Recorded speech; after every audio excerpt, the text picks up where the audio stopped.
adik-adik, ketemu lagi dengan saya, Grace, dalam seri cerita Alkitab. Kali ini dengan judul Kembali ke Masa Depan. Ayat hafalan tertulis di dalam Yosua 23 ayat 14.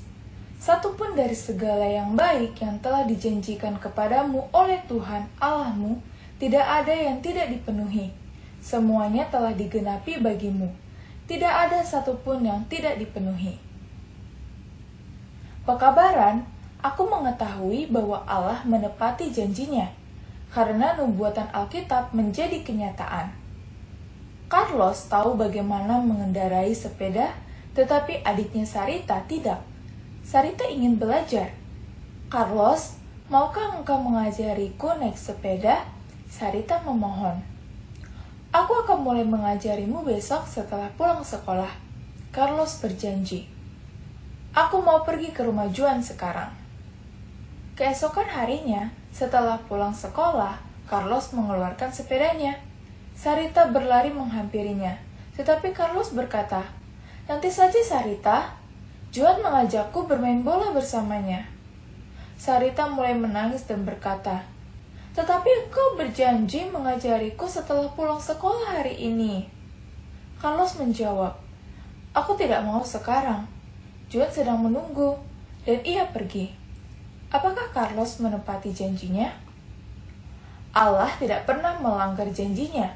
Ia selalu melakukan apa yang telah dijanjikannya, dan ia akan selalu begitu. Allah berjanji kepada bangsa Yahudi untuk memberikan seorang raja yang akan menyelamatkan mereka dan membawa kedamaian. Mereka diberitahu di mana ia akan lahir. Di Bethlehem akan datang seseorang yang berkuasa atas Israel yang berasal dari masa yang silam. Janji ini diberikan 700 tahun sebelum benar-benar terjadi. 700 tahun kemudian, seorang bayi lahir di Bethlehem. Kelahiran bayi ini diumumkan oleh para malaikat di surga. Ia adalah Immanuel, yang artinya Allah beserta kita. Dan ia akan menyelamatkan umatnya dari dosa-dosa mereka.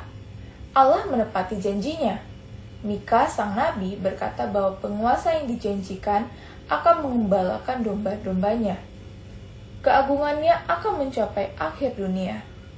Itu merupakan janji yang menyenangkan, karena bangsa Yahudi diperlakukan seperti hamba selama beberapa tahun. Tentu saja, ketika Yesus sudah besar, ia menyebut dirinya gembala yang baik, yang menyerahkan hidupnya bagi domba-dombanya.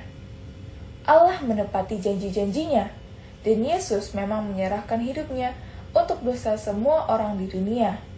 Allah menjanjikan lebih banyak lagi tentang Yesus melalui para nabi. Yesus akan menderita dan mati untuk menyelamatkan umatnya demi dosa-dosa mereka.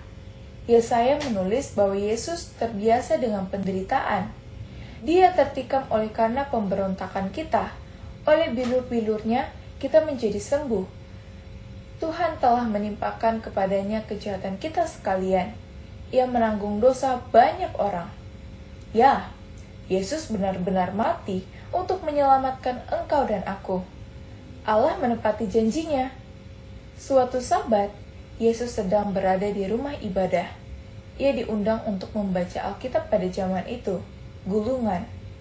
Yesus membaca tentang satu janji dari buku Yesaya.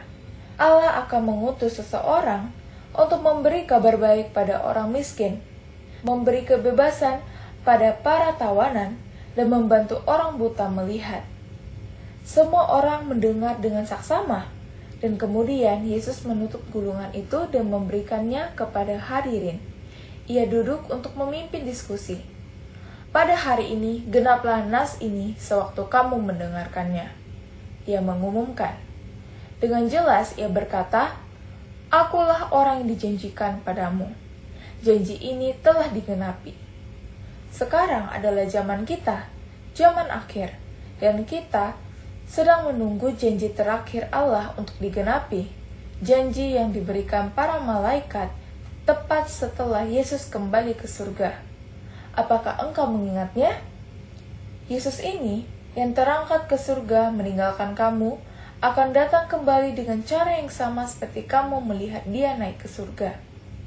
Yesus sendiri berkata, "Aku akan datang kembali dan membawa kamu ke tempatku, supaya di tempat di mana aku berada, kamu pun berada." Semua janji Allah yang lain dalam Alkitab menjadi kenyataan, dan ini juga akan ditepati. Kita boleh percaya janji ini, karena Allah menepati semua janjinya. Yesus akan datang lagi.